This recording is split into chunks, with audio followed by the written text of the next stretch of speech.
पढ़ा हूँ जब से शायरी में तो हो गया हूँ घायल। रात भरी तकिया के नीचे धोके सोया हूँ मोबाइल। क्या लिखी है? चींटी चढ़ती है पहाड़ पे मरने के वास्ते, मैं ग्रीटिंग कार्ड भेज रही हूँ प्यार करने के वास्ते। Oh my God, दर्द है, दर्द है। हाँ, दूध में चाउर पड़ता है तो खीर होता है, चीनी भी डाल। दूध में चाउर पड़ता है तो खीर होता है, जिसके दिल में प्यार नहीं है वो तो फकीर होता है। Oh my God, फीलिंग है, फीलिंग है।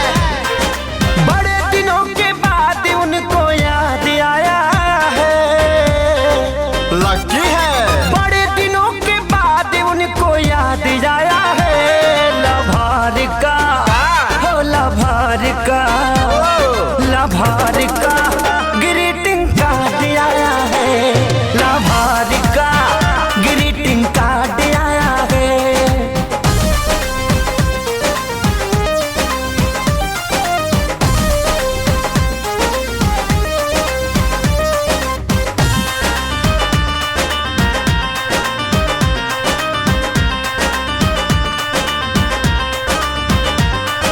जब से लेटर मिला है दिलवा मेरा खिला है, भूल गया हूँ मेरा घर का बना जिला है। छापाड़ा है रे पगला, आगाओ बक। भेज रही हूँ ग्रीटिंग कार्ड, चंदन से कम नहीं। महक रहा है, महक रहा है। ये जो मेरा दिल है लंदन से कम नहीं। Oh my God!